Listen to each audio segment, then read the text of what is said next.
আসসালামু আলাইকুম, সবাই কেমন আছেন? আশা করি ভালো আছেন। তো আমি সিঙ্গার সালাউদ্দিন। তো আসলে জীবনে মানুষের জন্য অনেক কিছুই করতে চেয়েছি, নিজের অর্থ এবং সময় এবং শ্রম দুটো দিয়ে চেষ্টা করেছি। এবং আসলে কিছু কিছু মানুষ আছে যারা শুধু ভালো সময় আপনার পাশে পাবেন, খারাপ সময় পাশে তো দূরের কথা, তারা একটু আপনার খোঁজ খবরও নেবে না। এবং আপনার আপনার সাথে চলছে, আপনার সাথে একসাথে উঠা বসা করছে দিন রাত 24 ঘন্টা, কিন্তু আবার দেখবেন সেই মানুষগুলোই আপনার পিছনে আপনার নামই বদনাম গায়।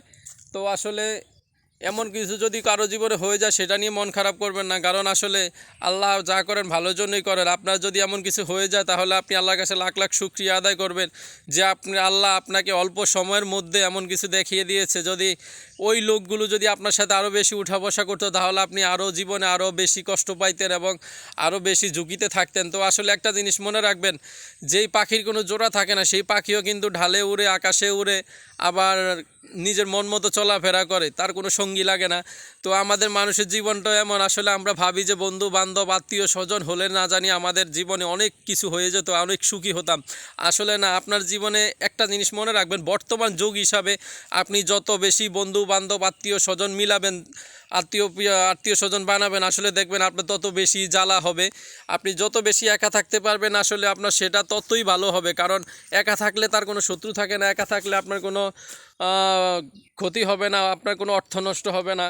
তো আপনি মন মতো কাজ করবেন আর মন মতো ঘুমাবেন আর ঠিকমতো নিজের শরীরের খেয়াল রাখবেন। একটা জিনিস মনে রাখবেন, আমি এমন একটা মানুষ ছিলাম যে মানুষ নাকি মানুষের জন্য অনেক কিছু করতাম, আসলে এখনও করি, সমস্যা নেই নিজের সামর্থ্য অনুযায়ী। কিন্তু কিছু কিছু মানুষের জন্য নিজের রক্ত ঢেলে দিয়েছি, আসলে সেই মানুষগুলি আবার আমার সাথে অনেক প্রতারণা এবং অনেক বেইমানি করেছে। এবং আসলে জীবনে মানুষ চিনতে পেরেছি, এখন আমি বেশিরভাগ একাই চলাফেরা করি, আমার গতিবিধি সবসময় আমার কাছে নিয়ন্ত্রণ থাকে।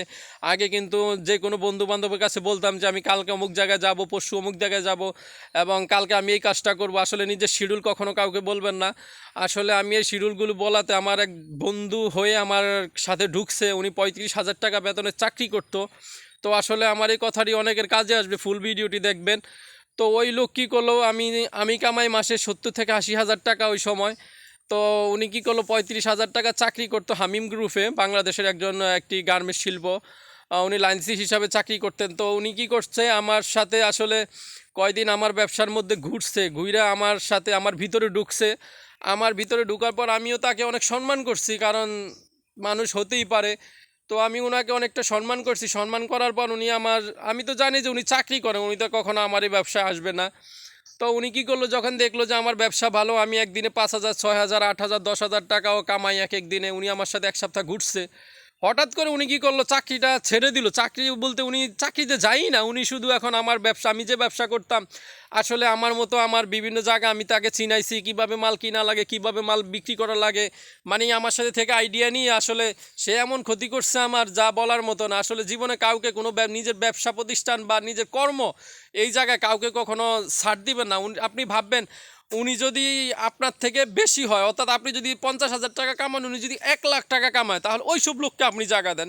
যদি দেখেন কোনো লোক আপনি 50,000 টাকা কামান, উনি 20,000 টাকা কামায়, তাহলে দুনিয়াতে একটা জিনিস মনে রাখবো, সবাই বেশি কামানোর চিন্তা করে। তো আমি আসলে ওনাকে এমনভাবে জায়গা দিয়েছি, আসলে আমার ব্যবসার ক্ষতি না, খালি আমার ব্যবসার 12টা বাজিয়ে দিয়েছে, আমার জীবনের 12টা বাজিয়ে দিয়েছে। কারণ উনি আমার সাথে ঘুরে যেই কাস্টমারগুলো দেখেছে, ওই কাস্টমারগুলো ছিল আমার, ওই পার্টিগুলো ছিল আমার, সবই ছিল আমার। উনি তখন ওই জিনিসগুলো আমার কি হয়েছে, ভাগাভাগি হয়ে গেছে।